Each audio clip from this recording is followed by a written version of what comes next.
Olá, hoje eu vou estar falando um pouquinho para vocês sobre o Evangelho de Lucas, capítulo 9, versículo de 28 a 36.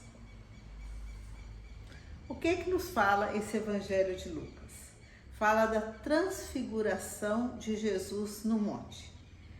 Estavam com ele Pedro, Tiago e João, né? Então, o que acontece? Essa manifestação de Deus é chamado teofania. Era muito normal no Antigo Testamento, essas aparições. E aqui no Evangelho hoje de Lucas, nós temos o quê? 8 dias antes, Jesus havia falado para os seus discípulos o que iria acontecer com ele. Ele já estava preparando os discípulos para quando ele chegasse em Jerusalém, pelo que ele ia passar, né? Que as autoridades provavelmente iriam prendê-lo, que ele iria passar por um julgamento. Então, os discípulos estavam muito atordoados, eles não estavam entendendo. E Jesus falou também da ressurreição, mas deve ter passado despercebido. E aí, sempre nos momentos de decisão, nos momentos mais íntimos, Jesus sempre chama os três. E aí Jesus vai e convida Pedro, Tiago e João para subir o monte com ele. E chegando lá, Lucas gosta muito de ressaltar que Jesus estava em oração. Jesus se coloca em oração e os três também se colocam em oração, mas fala que eles dormem. E logo depois, quando eles acordam, eles veem Jesus transfigurado, né, com as vestes muito brancas, com uma luz muito forte, e veem 2 homens conversando com Jesus, que eram também na glória, Elias e Moisés.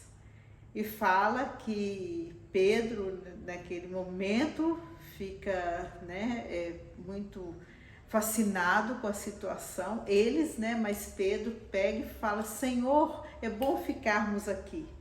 Vou fazer 3 tendas, uma para Moisés, uma para Elias e outra para o Senhor. E aí, logo depois, desce uma nuvem, uma manifestação também de Deus, né? Desce uma nuvem e eles escutam, essa nuvem tampa eles ficam no meio da nuvem e aparece uma voz que fala: Este é o meu filho, o escolhido, escutai o que ele vos diz. E logo depois fala que eles ficaram em silêncio, ficaram com certo medo, né? E não comentaram nada mais naqueles dias. Então, o que essa leitura quer nos dizer, né? Ainda mais em tempo agora de quaresma, essa leitura de hoje foi lida no 2º domingo da quaresma, agora, dia 16 de março de 2025, que eu estou fazendo, né, esse vídeo. Então a leitura quer dizer para nós, para a gente escutar Jesus, nos colocarmos sempre em oração.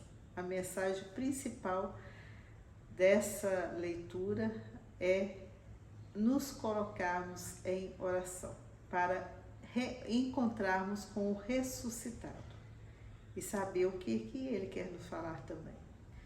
Mas aí o que acontece, né? É interessante como que a gente quer, às vezes, fugir das situações. Os 3, os mais íntimos de Jesus, sobem para o monte, porque aí Jesus acredita que lá em oração, Jesus também, sempre quando tinha que tomar decisões, para entender o que Deus queria dele, ele sempre estava em oração, para ir se orientando, para se tornar obediente e encontrar forças também para cumprir a vontade do Pai. Porque não foi fácil também toda a situação que ele viveu, né? Mas aí o que fortalecia ele era a oração. E aí os 3 vão para o monte com Jesus e fala que eles dormiam. Esse dormir aí pode ser, né, que realmente dormiram, mas pode ser muito mais profundo do que a gente imagina. Esse dormir pode ser você não querer ver ou ouvir uma situação que está para acontecer. Sabe aqueles momentos que você está passando uma situação muito difícil, ou que você tem que sair para enfrentar uma situação da sua vida e que você se fica desolado, que você fica sem força e você até enfia debaixo assim do edredom na sua cama e fica quietinho ali querendo só dormir e não enfrentar um problema, não enfrentar a situação. Pode ser isso que os discípulos aí, esse sono, pode ser isso, porque enfrentar uma situação, se colocar a caminho para um lugar que a pessoa pode ser presa, pode ser julgada, para eles era difícil também viver essa situação. Então, quando eles se colocam lá no monte, em oração, né, fala que de repente Jesus se transfigurou. Esse transfigurar quer dizer, mostra lá na frente a ressurreição, mostra que apesar de tudo que Jesus ia passar pelo sofrimento da cruz, mas ele ia ter a glória, né? Então já antecipa a ressurreição naquela visão ali para os apóstolos. Mas mesmo assim, eles não entendem muito bem, é uma situação totalmente compreensível, humanamente falando. E aí, quando transfigura e aparece Moisés, Elias, inclusive Lucas cita que eles falavam sobre a morte de Jesus, eles conversavam sobre o que Jesus viveria em Jerusalém, e os discípulos pegam, quando vê os dois ali também, glorificados ali conversando com Jesus, Pedro propõe o quê? Vamos montar 3 tendas aqui, né? Lembrando também que Moisés representa a lei do Antigo Testamento e Elias representa os profetas, né? E lá atrás eles já falavam sobre Jesus também. Eles já anunciavam o Salvador que viria.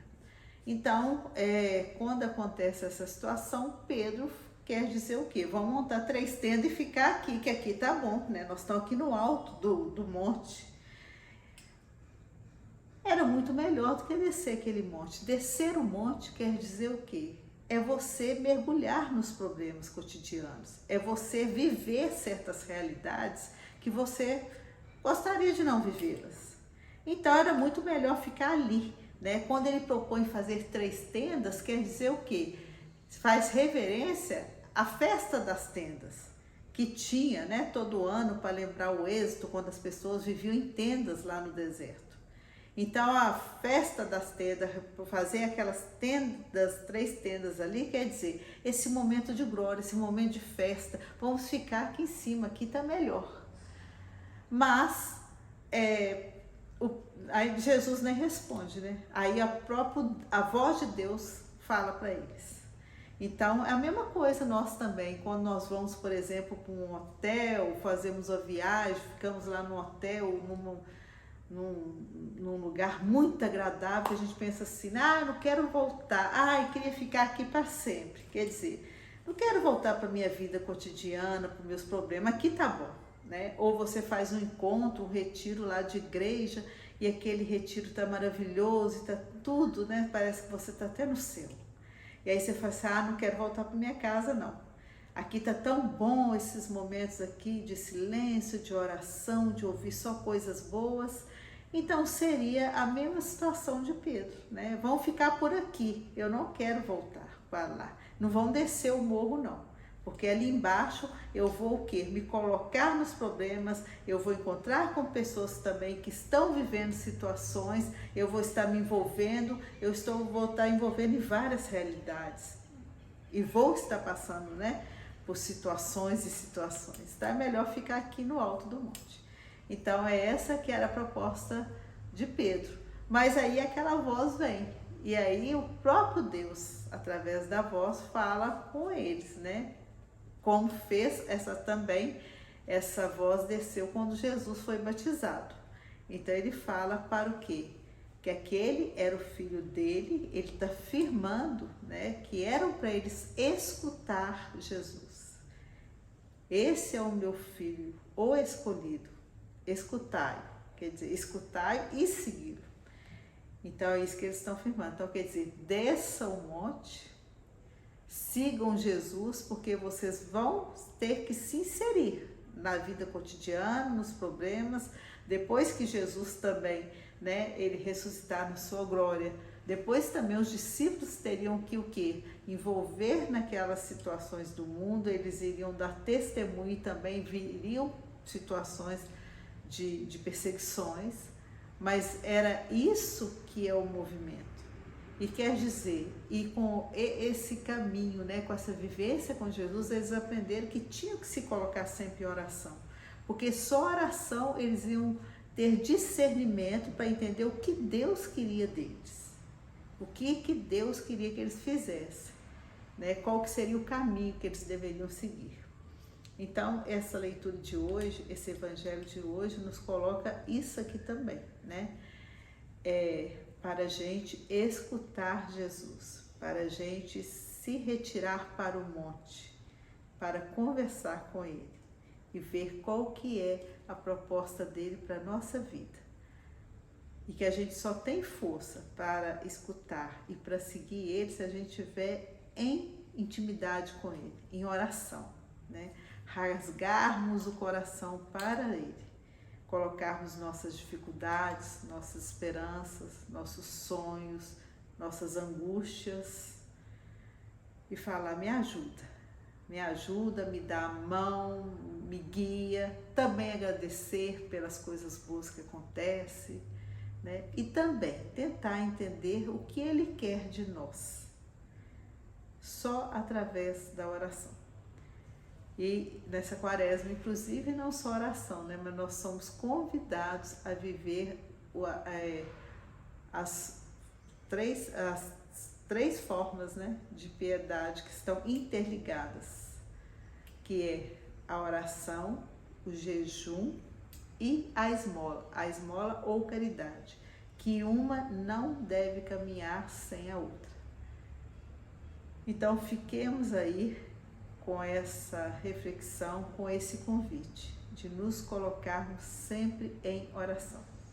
E nessa quaresma especial, uma oração que a gente pode fazer todos os dias, ligada à campanha da fraternidade, é o Cântico das Criaturas. É uma oração poética do São Francisco de Assis. Uma oração muito bonita, que vai nos levar a ver o mundo, o universo, tudo que Deus criou, de forma respeitosa, de forma diferenciada. Se você gostou do nosso vídeo, dê o seu like, compartilhe, comente, para que ele atinja mais pessoas.